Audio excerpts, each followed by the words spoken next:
नमस्कार दर्शक बंधु जय जगन्नाथ। दर्शक बंधु आज अध्याय आम आलोचना करवा 2025 मसीहा जून मासरे सिंह राशि फलाफल किपरि रहिबो। ए मासरे आपणकर राशि अधिपति रवि आपणक राशि ठारू दशम एकादश स्थान रे चलन करिवे।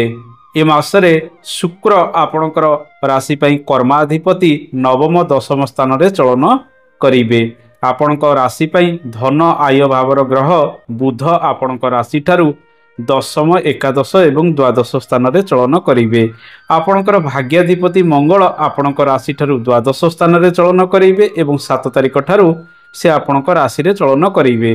बृहस्पतिंकर चलन मास सारा आपणक राशि रो एकादश स्थान रे रहिबो। शनिंकर चलन मास सारा आपणक राशि रो अष्टम स्थान रे रहिबो। राहु आपणक राशि ठारू सप्तम स्थान रे मास सारा चलन करिवे। केतु मास सारा आपणक राशि रे चलन करिवे। दर्शक बंधु ए मासरे आपणक राशि रे मंगल एवं केतुंकर जोग संबंध रहुतिबारु आपण बेले बेले चिचिड़ा स्वभाव होई पारंती, बेले बेले शॉर्ट टेम्पर होई पारंती। तेणु निज उपरे नियंत्रण रखिबे, धैर्य धरी प्रत्येक कार्य करिवे। रक्तचाप जनित संभावना यह बढ़ाई पारे।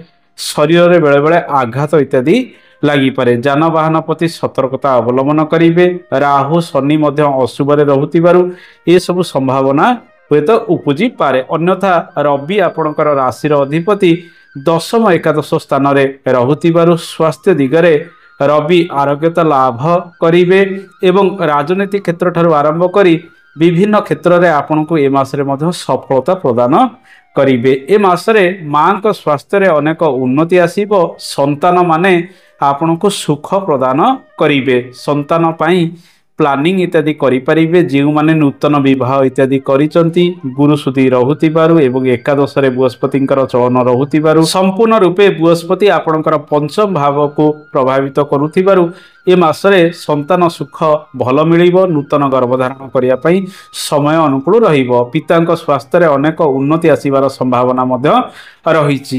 कଳି झगड़ा विवाद ठारू दूरेई रुहंतु। मंगलंकर प्रभाव आपणकर अष्टम स्थान को रहुछि। शनि मध्य अष्टम स्थान रे चलन करूचंती। तेणु कहा सहित आपण मतभेद करंतु नाही। निज काम रे अधिक मनोयोग ए मासरे दियंतु। दर्शक बंधु आसंतु जानिबा कर्ममय जीवन किपर रहिबो। चाकरी व्यवसाय वाणिज्य आर्थिक क्षेत्र किपरि रहिबो।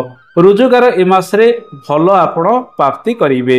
रवि शुभरे रहउचंती। बुध मध्य 22 तारिख पर्यंत शुभरे रहुतिबारु आर्थिक दिगरे आपण उन्नति लाभ करिवे। विभिन्न दिगरु रोजगार बढ़िवार संभावना रहिछि। बैंकिंग सेक्टर, लेखालेखी क्षेत्र, ऑडिट, अकाउंटिंग इत्यादि क्षेत्र रे रोजगार भल प्राप्ति होबार संभावना ए मासरे रहिछि। जे माने टीचिंग विभाग रे रहिचंती से माने विभिन्न नूतन कार्य करिवार संभावना पाइबे एवं भल रोजगार मध्य पाई पारंती। सरकारी कार्य सहित मेडिकल संबंधित कार्य एवं वकिलातीर कार्य, राजनीति विभाग इत्यादि क्षेत्र में सफलतार हार ए मासरे अधिक रहिबो। रविंकर चलन दशम एकादश स्थान रहुतिबारु भल कर्म पई आपण मध्य ए मासरे सम्मानित होई पारंती।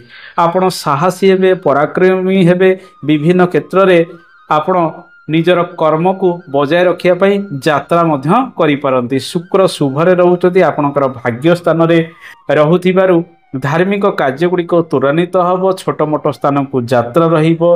दीर्घकालीन भित्तिरे विभिन्न कर्म गुड़िक करिवार संभावना रहिछि। जमीबाड़ी कार्य, कृषि संपद भित्तिक कार्य गुड़िक ए मासरे अधिक त्वरान्वित हबार संभावना रहिछि। कोनोसी यांत्रिक द्रव्य इत्यादि आपण किणाकिणी मध्य करि पारंती। या सहित जानवाहन किणाकिणी पई, जमीबाड़ी किणाकिणी पई अनेक शुभ योग मध्य ए मासरे रहुछि। शुभ मांगलिक कार्य गुड़िक आपण ए मासरे अधिक करि पारंती। रज संक्रांति मध्यरे रवि सुधी सहित गुरु सुधी रहुतिबारु एही समय मध्यरे आपण विभिन्न प्रकार शुभ मांगलिक कार्य, विवाह, व्रतोपनयन, गृह प्रतिष्ठा इत्यादि कार्य करिवार सामर्थ्य मध्य हासिल करिवे। जेमिति रोजगार करिवे मासर द्वितीयार्ध ठारू खर्च विभिन्न दिगरे बढ़िबो। 22 तारिख पर ठारू बड़ बड़ खर्च वृद्धि विभिन्न दिगरे लागि रहिबार संभावना रहिछि। शेयर मार्केटिंग क्षेत्ररू भल 2 पैसा इनकम करि पारंती एवं 15 तारिख पर ठारू छोट मोट निवेश करी आपण आगको बढ़िबा आवश्यक। ए मासरे सरकारी कार्य क्षेत्र रे ଅଦଳ ବଦଳ କରିପାରନ୍ତି। ଚାକିରି ବାକିରି ପାଇଁ ନୂତନ ସୁଯୋଗ ମଧ୍ୟ ଆପଣ ଏଇ ମାସରେ ପାଇବେ। ଟିକେ ଅଧିକ ପରିଶ୍ରମ କର୍ମକ୍ଷେତ୍ରରେ ଲାଗି ରହିବ। ଚାପଗ୍ରସ୍ତ ହୋଇ ସମୟ ସମୟ କାର୍ଯ୍ୟ କରିବେ ଏବଂ ବେଳେବେଳେ ଇରିଟେଟ୍ ମଧ୍ୟ ହୋଇପାରନ୍ତି। ଦର୍ଶକ ବନ୍ଧୁ ଆପଣଙ୍କର କର୍ମାଧିପତି ଶୁକ୍ର ଭାଗ୍ୟ ସ୍ଥାନରେ ଚଳନ କରିବେ 29 ତାରିଖ ପର୍ଯ୍ୟନ୍ତ। ତେଣୁ ଭାଗ୍ୟ କ୍ଷେତ୍ରରେ ଅଭିବୃଦ୍ଧି ରହିବ। ନୂତନ କର୍ମ ପାଇଁ ଅନେକ ସୁଯୋଗ ଆପଣଙ୍କ ପାଖକୁ ଆସିବ ଏବଂ ଇଣ୍ଟରଭ୍ୟୁ ଇତ୍ୟାଦି କ୍ଷେତ୍ରରେ ସଫଳତାର ହାର ମଧ୍ୟ ଅଧିକ ରହିବ। ଏ ମାସରେ ବ୍ୟବସାୟ ବାଣିଜ୍ୟ କ୍ଷେତ୍ରରେ ମିଶାମିଶି ଶୁଭଫଳ ଆପଣଙ୍କୁ ମିଳିବ। ବୁଧଙ୍କର ଚଳନ 22 ତାରିଖ ପର୍ଯ୍ୟନ୍ତ ଶୁଭରେ ରହୁଥିବାରୁ କାରବାର କ୍ଷେତ୍ରରେ କିଛିଟା ବୃଦ୍ଧି ପରିଲକ୍ଷିତ ହବ। ପାର୍ଟନରସିପରେ କୌଣସି ନୂଆ କାର୍ଯ୍ୟ ଗୁଡ଼ିକ এই ମାସରେ ଆରମ୍ଭ କରିପାରନ୍ତି। ରାହୁ କେତୁ ଏବଂ ମଙ୍ଗଳଙ୍କର ପ୍ରଭାବ ଆପଣଙ୍କର ସପ୍ତମ ସ୍ଥାନକୁ ରହୁଥିବାରୁ ବେଳେବେଳେ ପାର୍ଟନରଙ୍କ ସହିତ ମନମାଳିନ ଇତ୍ୟାଦି ଉପୁଜିପାରେ। ତେଣୁ ପାର୍ଟନରଙ୍କ ସହିତ ସବୁବେଳେ ଭଲ ସମ୍ପର୍କ ରଖନ୍ତୁ। ତାଙ୍କ ସହିତ ଯେପରି ସମ୍ପର୍କ ହାନି ନ ହୁଏ ସେଥିପ୍ରତି ଆପଣଙ୍କୁ ଦୃଷ୍ଟି ଅଧିକ କରିବାର ରହିଛି। ଅଧିକ ନିବେଶ ଆପଣ ମାସର ପ୍ରଥମାର୍ଦ୍ଧରେ କରନ୍ତୁ। ମାସର ଦ୍ୱିତୀୟାର୍ଦ୍ଧରେ ଅଧିକ ନିବେଶ କରନ୍ତୁ ନାହିଁ କିମ୍ବା ଅଧିକ ଋଣଗ୍ରସ୍ତ ଆପଣ ହୁଅନ୍ତୁ ନାହିଁ। ଆସନ୍ତୁ ଜାଣିବା ବିଦ୍ୟାର୍ଥୀମାନଙ୍କ ପାଇଁ ସମୟ କିପରି ରହିବ। ବିଦ୍ୟାର୍ଥୀମାନେ ଆପଣଙ୍କର ପଞ୍ଚମାଧିପତି ବୃହସ୍ପତି ଏକାଦଶ ସ୍ଥାନରେ ବୁଧଙ୍କ ସହିତ ଯୋଗ ସମ୍ବନ୍ଧରେ ରହୁଥିବାରୁ ବିଦ୍ୟାର୍ଥୀମାନେ ବିଦ୍ୟା କ୍ଷେତ୍ରରେ ଭଲ ପ୍ରଦର୍ଶନ କରିବେ। କଳା ବାଣିଜ୍ୟ ଏବଂ ବିଜ୍ଞାନର ଛାତ୍ରଛାତ୍ରୀମାନେ ପରୀକ୍ଷା ଇତ୍ୟାଦି କ୍ଷେତ୍ରରେ କୃତକାର୍ଯ୍ୟ ହାସଲ କରିବା ସହିତ ନୂତନ ବିଦ୍ୟା ଆରମ୍ଭ କରିବାର ସୁଯୋଗ ଅଧିକ ପାଇବେ। କମ୍ପିଟେଟିଭ୍ ଏକ୍ଜାମ ଠାରୁ ଆରମ୍ଭ କରି ବିଭିନ୍ନ ପରୀକ୍ଷାରେ ସେମାନଙ୍କର ସଫଳତାର ହାର ମଧ୍ୟ ଅଧିକ ରହିବ। ସାମାନ୍ୟ ପରିଶ୍ରମ ସତ୍ତ୍ୱେ ସେମାନେ ନିଜକୁ ସେଇଭଳି ପ୍ରିପେୟାର କରିବେ ଏବଂ ଆଗକୁ ମଧ୍ୟ ବଢ଼ିବେ। ଭବିଷ୍ୟତର ଯୋଜନା ଗୁଡ଼ିକ ମଧ୍ୟ ଏବେଠାରୁ ଆପଣ କରିପାରନ୍ତି।